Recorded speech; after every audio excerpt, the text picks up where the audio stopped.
Hello everyone. In this video, we will discuss real-time PCR. So what is real-time PCR?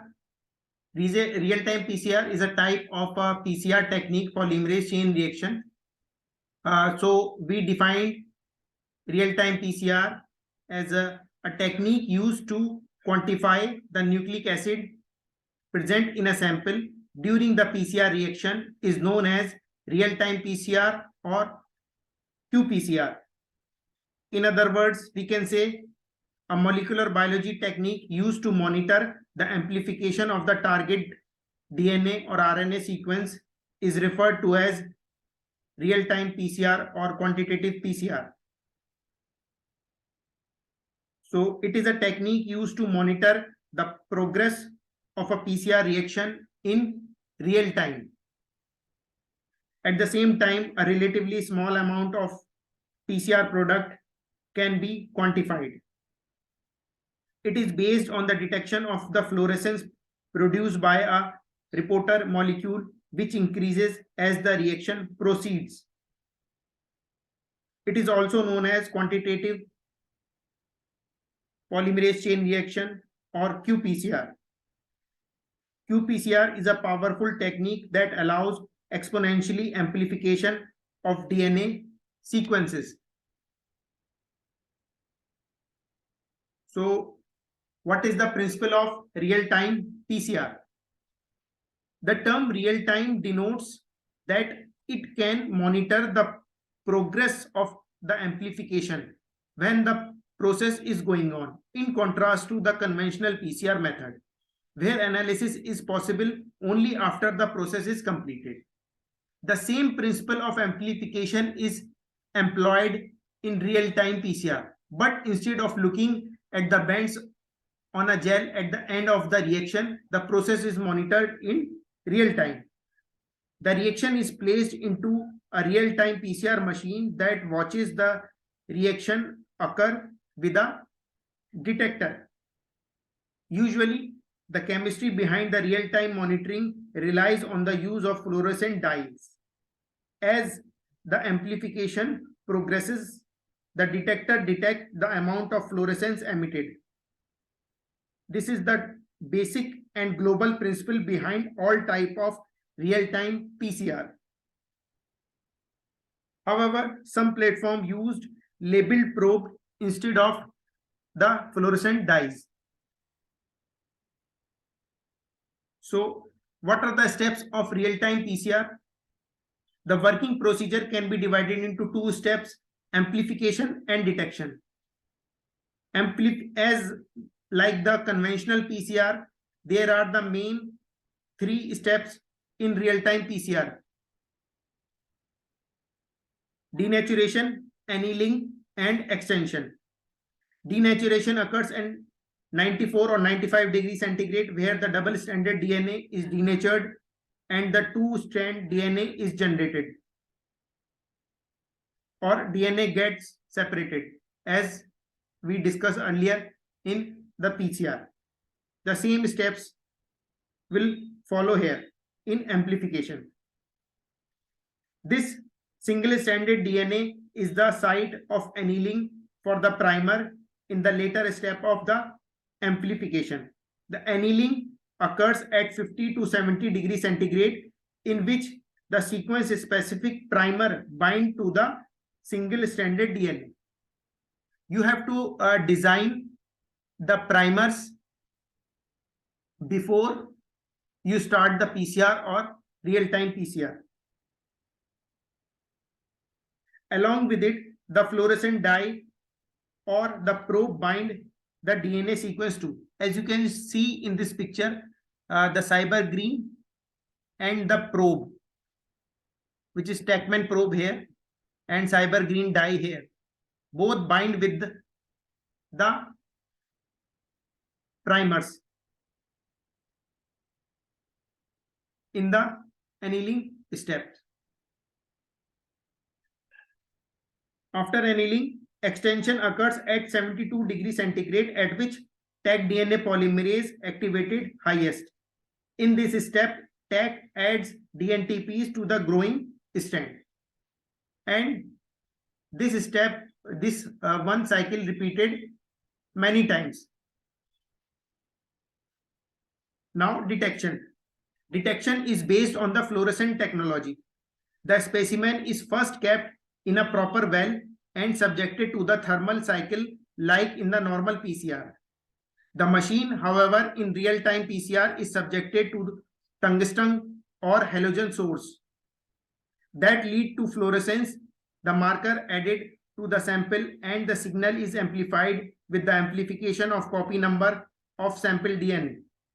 The emitted signal is detected by a detector and sent to the computer after conversion into digital signal that is displayed on screen.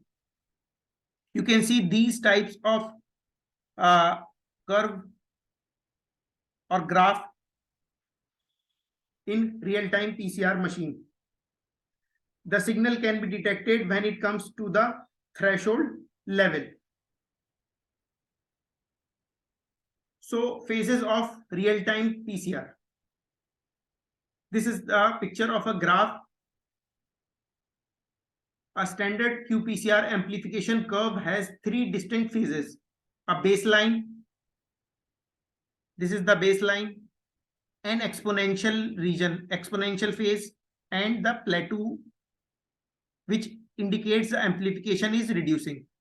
So these three phases you can see while monitoring the real-time PCR. At the beginning of a PCR run, the amount of PCR product is low, indicating very little fluorescence, since amplification is just beginning. During this time, the reaction is stabilizing and there may be small spikes in the curve known as noise or background signal.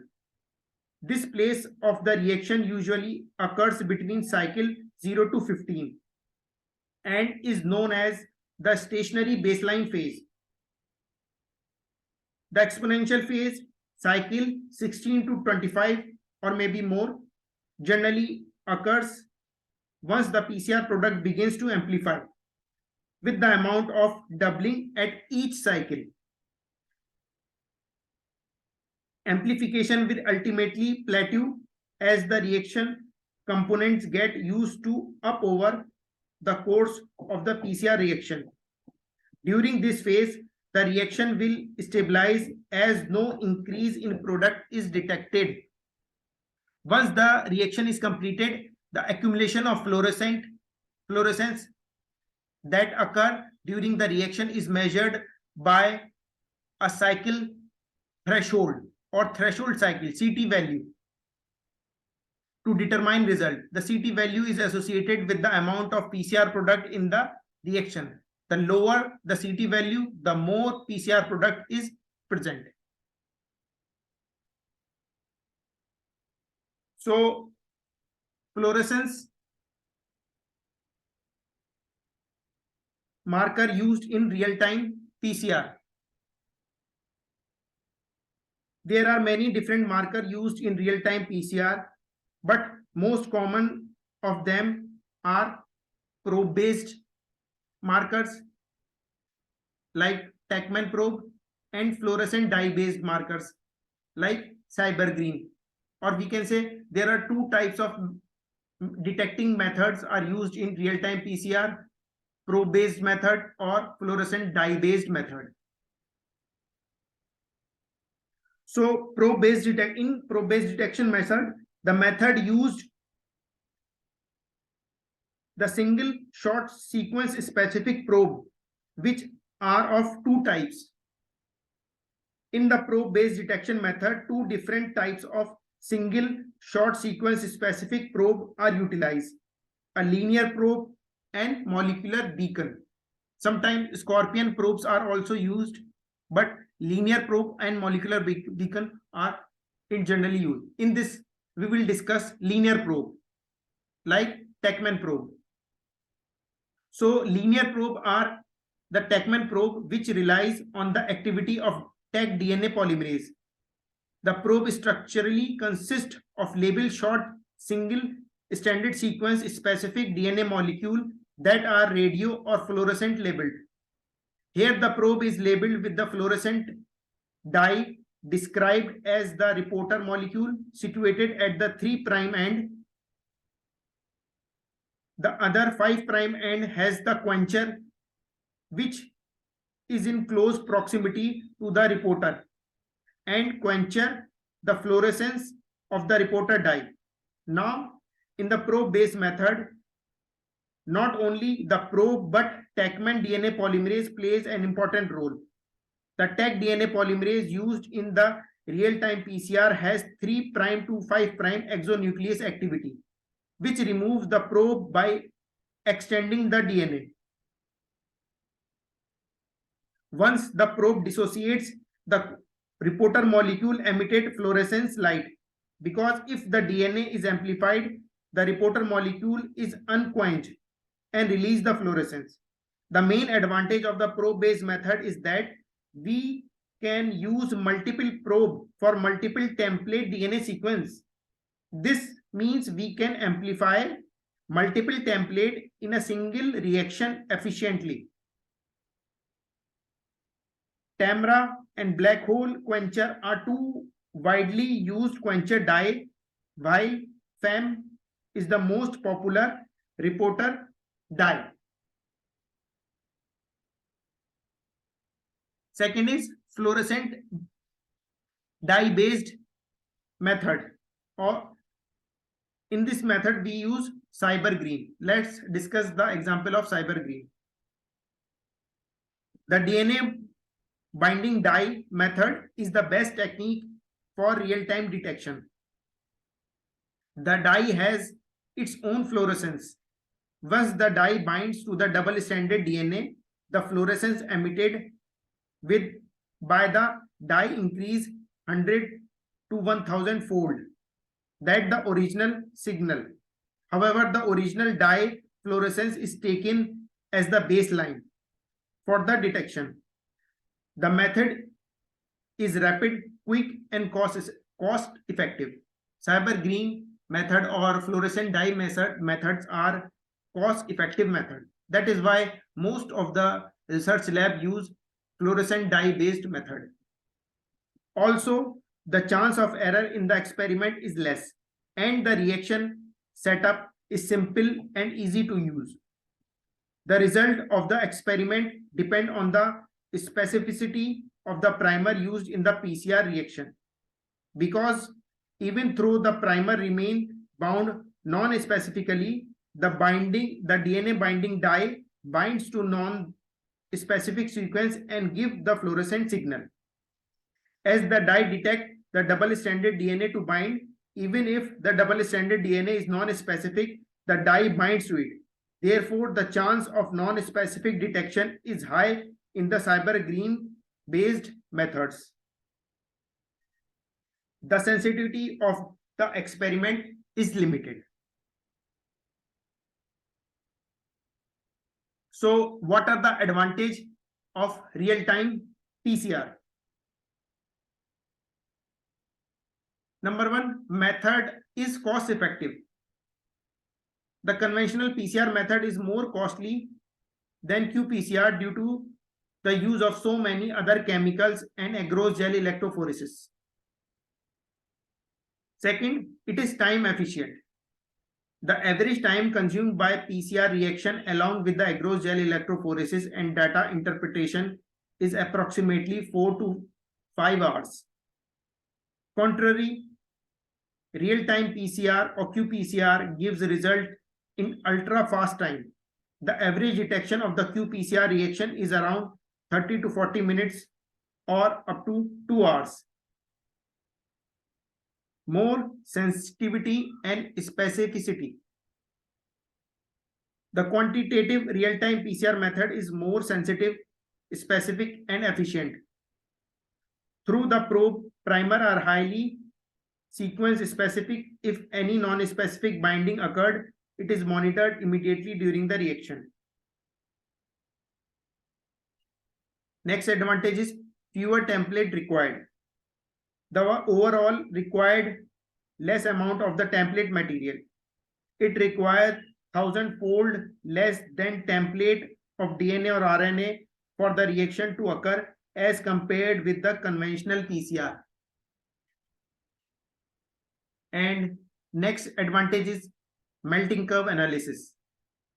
The main advantage of the qPCR is the confirmation of the analytes through the melting curve analysis. We can measure, quantify how many amplicons are generated and how many non-specific or primer-dimer are formed during the PCR reaction by doing melting curve analysis. You will get extra peaks in the melting curve if you have non-specific binding or primer-dimer. They will real-time machine will detect. But there are some limitations of the real-time PCR. Although the advantage of the quantitative PCR are far more than the conventional PCR, still technology has several limitations. The instrument itself, it's too costly as compared with conventional PCR. Also, multiplexing is still limited in real-time PCR. And kits are not available for all kinds of gene and disorders. Furthermore, higher expertise and technical skills are required for developing a novel qPCR assay.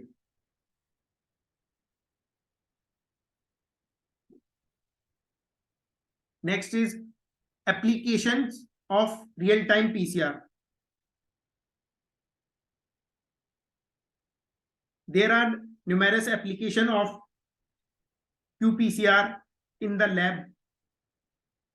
This is commonly used for both diagnostic and basic research. Diagnostic uses. So the real-time PCR is used in the diagnostic of a single gene and multigenic disorders or disease. It is used to quantify the mutated gene in the disease patient. Furthermore, real-time quantification can be helpful in measuring the recovery in cancer therapy. By doing real-time PCR, the success of the therapy can be estimated. And next is microRNA analysis. There are more several of applications. We will discuss few important applications. MicroRNA analysis. MicroRNA are smaller molecule of 20 to 25 nucleotides in length. It play an important role in the gene regulation pathway. The qPCR assay is used to quantify the microRNA from different tissues. By quantifying it, we can estimate the gene expression level in different tissue influenced by microRNA. Microbiological uses.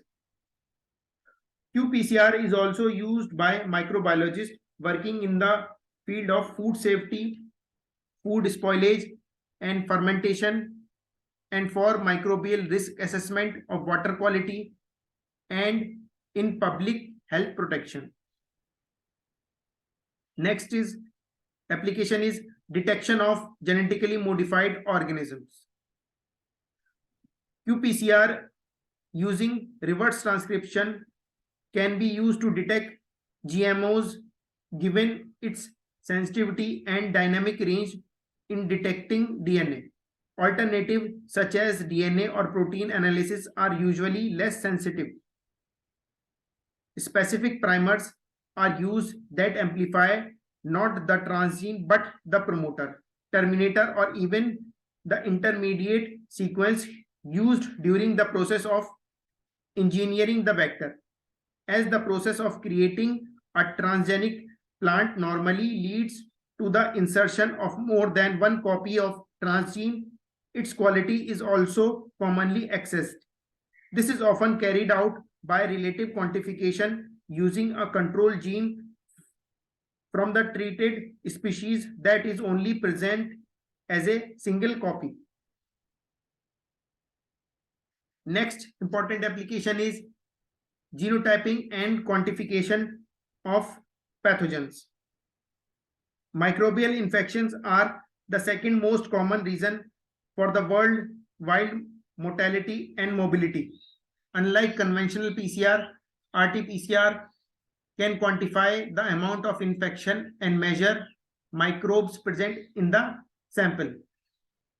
Melting curve analysis, dissociation curve analysis, and CT value analysis help in investigating the severity of the infection. The most recent example are the detection and quantification of COVID-19 coronavirus and H1N1 swine flu. Moreover, the qPCR is applicable in the identification, characterization, genotyping, and quantification of an infection pathogens. Thank you very much. I tried to simplify the video. I hope you like it.